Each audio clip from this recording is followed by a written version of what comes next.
வல்லவனுக்கு புல்லும் ஆயுதம். முன்னொரு காலத்தில் சைனாவில் ஒரு பெரிய வியாபாரி இருந்தார். அவருக்கு 3 பசங்க. தனக்கு பின்னாடி இந்த வியாபாரத்தை அந்த 3 பசங்கள்கிட்ட யார்கிட்ட ஒப்படைக்கலாம் அப்படின்னு அவர் யோசிக்கிறார். அதை முடிவு பண்ணுறதுக்காக அந்த 3 பசங்களுக்கும் ஒரு போட்டி வைக்கிறார்.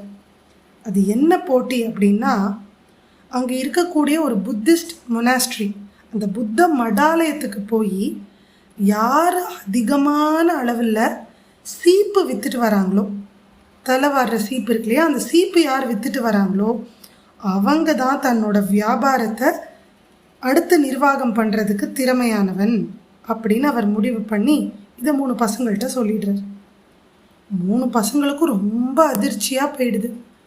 புத்த மடாலயத்தில் எல்லாரும் தலையில் மொட்டை அடிச்சுட்டுன்னா இருப்பாங்க. அங்கே போய் சீப்புக்கு என்ன வேலை, அந்த மடாலயத்துக்குள்ளே போய் எப்படி நாம் சீப்பு விற்க முடியும் அப்படின்னு 3 பேரும் யோசிக்கிறாங்க. அவங்க அப்பா இந்த வியாபாரி சொல்கிறாரு, கொஞ்சம் கால அவகாசம் எடுத்துக்கோங்க, அதுக்கப்புறம் உங்களை நான் பார்க்குறேன் அப்படின்னு சொல்லிடுறாரு.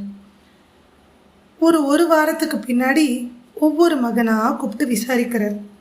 முதல் மகன் சொல்கிறான், ஆமாப்பா, நீங்கள் சொன்னதும் அங்கே வெறும் மொட்டை தலையோடு இருக்கிற புத்த பிக்ஷுக்கள்கிட்ட போய் நான் எப்படி சீப்பு விற்க முடியும்னு யோசித்தேன்.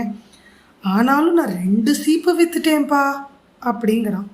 எப்படிப்பா அப்படின்னு அப்பா கேட்டதும் அந்த முதல் மகன் சொல்கிறான், அப்பா, நான் போய் சொன்னேன் புத்த பிக்ஷுக்கள்கிட்ட, இந்த சீப்பு தலை வாடுறதுக்கு மட்டும்தானே இல்லைங்க, முதுகு சொரிய கூட உபயோகப்படும் தெரியுமா அப்படின்னு சொல்லி பார்த்தேன். 2 புத்த பிக்ஷுக்களும் சரி அப்படின்னு சொல்லி அதை வாங்கிக்கிட்டாங்கப்பா. அப்படியா, சரின்னு அந்த அப்பா கேட்டுக்கிட்டார். அடுத்து தன்னோட 2வது மகனை கூப்பிடுறார். அவன் சொல்கிறான், நான் 10 சீப்பு விற்றுட்டேன்ப்பா அப்படிங்கிறான். எப்படிப்பா 10 சீப்பு விற்ற அப்படின்னதும், அந்த புத்த மடாலயம் மலை மேலே இருக்கா, இந்த பார்க்க வர்ற பக்தர்கள்லாம் அந்த மலை மேலே ஏறி வர்றச்ச காற்றுல அவங்க முடியெல்லாம் கலைஞ்சு போயிடுது. அதனால் அந்த மடாலயத்தில் போய் சொன்னேன், இப்படி பார்க்க வர்ற பக்தர்கள்லாம் தலை கலைஞ்சு இப்படி இங்கே வந்தால் பார்க்க நல்லாவா இருக்குது, அதனால எல்லாரும் கொஞ்சம் அவங்கள ரிஃப்ரெஷ் பண்ணிக்கிறதுக்கு ஒரு கண்ணாடியும் ஒரு 10 சீப்பும் நீங்கள் வைக்கலாமே அப்படின்னு சொன்னதும் அவங்களும் என்னோட யோசனையை ஏற்றுக்கிட்டு 10 சீப்பு வாங்கிக்கிட்டாங்கப்பா அப்படின்னது. ஓஹோ அப்படியா அப்படின்னு அந்த வியாபாரி அப்பா கேட்டுக்கிறாரு. அடுத்து தன்னுடைய கடைசி மகனை கூப்பிடுறாரு. அந்த கடைசி மகன் வந்து சொன்னா, அப்பா, நான் 1000 சீப்பு விற்பனை பண்ணிட்டேன்ப்பா.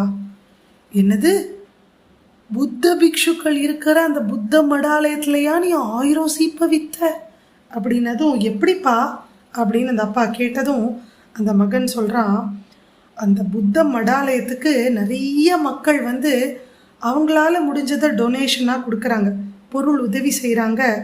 அதனால் நான் போய் அந்த புத்த மடாலயத்தோட தலைவர்கிட்ட சொன்னேன், இப்படி ஆசையாக வந்து ஆத்மார்த்தமாக டொனேட் பண்ணுறவங்களுக்கு நீங்கள் ஏதாவது ஒரு நினைவு பரிசு கொடுக்கலாமே அப்படின்னதும் அவர் கேட்டார், என்ன மாதிரி கொடுக்கலாம், ஏதாவது ஐடியா இருந்தால் சொல்லுங்கள் அப்படின்னு கேட்டதும் நான் சொன்னேன், புத்தரோட வாசகங்கள் பொறிச்ச சீப்பை நீங்கள் வந்து நினைவு பரிசாக கொடுத்தீங்கன்னா அவங்க அது தினமும் உபயோகப்படுத்தும் போது அந்த புத்தரோட வாசகங்களை நினைவு கூறுவாங்க இல்லையா அப்படின்னு ஒரு ஐடியாவை சொன்னேன்ப்பா.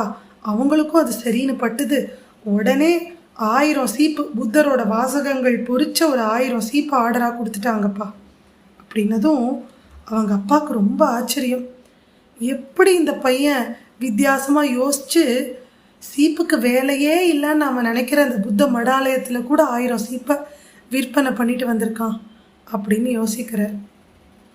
இதே மாதிரி தான் நம்ம வாழ்க்கையில் கூட சில சந்தர்ப்பங்களில் பார்க்குறச்ச நம்மளோட சிச்சுவேஷனும் சர்க்கம்ஸ்டான்சஸும் இதிலேருந்து நாம் மீள்வதற்கு வழியே இல்லை, ஏன் நம்மளை போய் இப்படி ஒரு நிலைமையில் ஆண்டவன் விட்டுட்டான் அப்படின்னு யோசிக்கிற மாதிரி நிலைமை வரும். ஆனால் அந்த இடத்துல கூட இந்த வியாபாரியோட மகன்கள் மாதிரி நாம் வித்தியாசமாக யோசித்து பார்த்தோன்னா நம்மளோட creative mindset, out of the box thinking அப்படின்லாம் சொல்கிறா இல்லையா, அது மாதிரி யோசித்து பார்த்தா ஒவ்வொரு சிச்சுவேஷன்லேருந்தும் நாம் மீண்டு வர்றதுக்கு, வெளியில் வர்றதுக்கு எத்தனை விதவிதமான வழிகள் இருக்குது. வல்லவனுக்கு புல்லும் ஆயுதம்.